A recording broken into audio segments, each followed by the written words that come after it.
তেলিয়ামুড়া মহকুমার কৃষ্ণপুর বিধানসভা কেন্দ্রের মহারানীপুর এলাকার বাসিন্দা শারদাচরণ দেব নামে এক ব্যক্তির প্রায় 5 কানি যুদ্ধ জমি রয়েছে।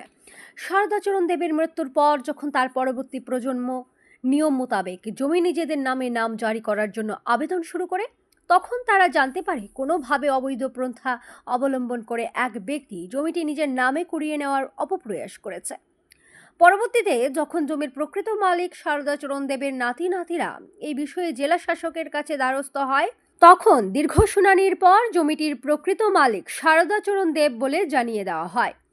পর্যাপ্ত নথিপত্র নিয়ে যখন শারদা দেবের নাতিরা তাদের ঠাকুরদাদা শারদাচরণ দেবের সেই জমিতে পিলার বসানোর জন্য যায়, তখন তাদের অভিযোগ সেই সময় নির্মল দেব উর্ফে ভোরন নামের এক ব্যক্তি তার সাঙ্গপাঙ্গদের নিয়ে এসে তাদের কাজে বাধা দেয়। দীর্ঘদিন ধরে এই জমি দখলদার বলে নিজেকে দাবি করতে থাকে। জমির মালিক শারদাচরণ দেবের নাতি সংবাদ মাধ্যমের মুখোমুখি হয়ে জানান, নির্মল দেব ও তার সাঙ্গপাঙ্গদের উপদ্রবে অতিষ্ঠ হয়ে উঠেছে তারা। শুধু তাই নয়, তাদের নিজেদের ঠাকুরদাদার জমিতে তাদেরকে সীমানা বসাতে দিচ্ছে না নির্মল দেব ও তার সাঙ্গপাঙ্গরা। বাধ্য হয়ে পরবর্তীতে তারা এই ঘটনার খবর দেয় তেলিয়ামুড়া থানায় এবং ঘটনার খবর পেয়ে ঘটনাস্থলে পৌঁছায় তেলিয়ামুড়া থানার পুলিশ। যদিও পরবর্তীতে স্থানীয়দের সহযোগিতায় পুলিশের উপস্থিতিতে তারা জমিতে পিলার বসানোর কাজ শুরু করে। আমরা আজকে না, এই সমস্যাটা শুধু আজকে হয়েছে এরকম না, আমরা প্রত্যেক দিনও এখানে আইতেছি। প্রত্যেকদিন হলে কিছু সংখ্যক লোক, তার মধ্যে একটা লোক নির্মল দেব, সে এখানে আমাদেরকে বাধা দেয়, প্রত্যেক সময় বাধা দেয়।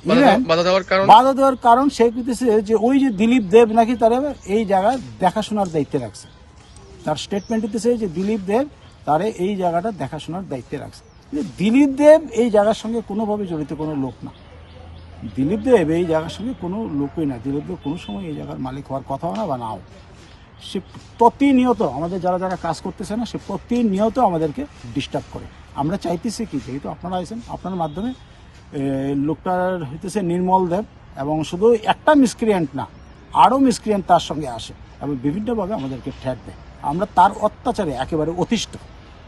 আমরা তো পিসফুল একটা মুভমেন্ট চাইতেছি। আমাদের ল্যান্ড, আমাদের জায়গা, আমাদের ঠাকুরদাদার প্রপার্টি, এইটার মধ্যে আমরা পিসফুল চাইতেছি, একটা পিসফুল মুভমেন্ট যাতে আমরা করতে পারি। Bureau report, Shantan TV.